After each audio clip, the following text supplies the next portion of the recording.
Removing this rear differential requires removing the entire axle assembly. The road salt completely destroyed the housing on the rear differential. It's like the housing just falls apart in your hand. Here's this piece while it's on the car. Here's the broken differential sitting right next to a good one. There's 4 main bolts that hold this assembly to the frame. With an impact wrench, we remove all those.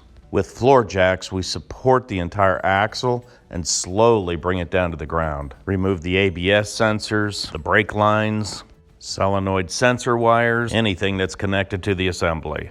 It's good to have a few extra hands to keep everything balanced. There can be a lot of rust in here, so you have to work the bolts back and forth. You have the entire car supported by jack stands on the frame. Once we get the axle assembly out, we'll be able to pull the differential off. This differential is pretty much connected to everything. It's amazing how this salt destroyed this thing. To gain easier access, we removed the exhaust system and disconnected the drive shaft. To bring the whole assembly higher so we can work on it, we'll use an engine lift. A nylon strap will bring it a lot higher so it's easier to work on. We'll be able to remove all the mounts and take off all the suspension. There's a lot of rust, so you just bring the impact hammer up and down and make sure the socket is in there good. You don't want it to strip out. You just work on one bolt at a time. We'll clean all the bolts up, put anti-seize back on them.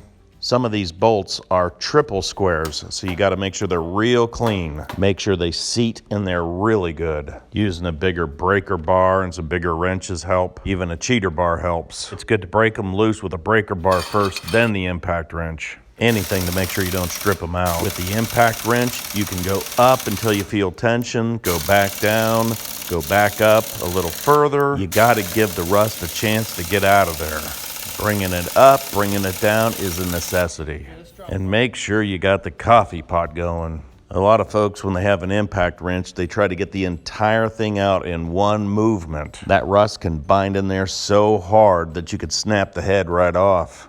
By moving it up and down, you can just see all that rust releasing every time you make an up and down movement. Using this method may seem like it's taking longer, but in the long run, it'll be shorter. Not breaking the bolts off will save you a lot of time. We'll remove some of the suspension pieces so we can get the CV joints off. A plastic dead blow hammer and a crowbar are pretty helpful. The CV joints can be rusted on there pretty good. The inner portion of the CV joint can just be tapped with a hammer to loosen it up. You don't need to pull the cap up like we did here and expose the grease, but you do need to tap it with a hammer. There's no pins holding it in, you just have to tap it really good. It fits in there just like this. That's all. The further it goes in, you just have to use a hammer and tap it out. It's just corrosion on that thin edge there. A lot of CV joints are held in with a split ring or something. This is just friction. Once the CV joints are out, you can remove the differential. Then put everything back together in reverse order. That's how we got the broken all-wheel drive differential out.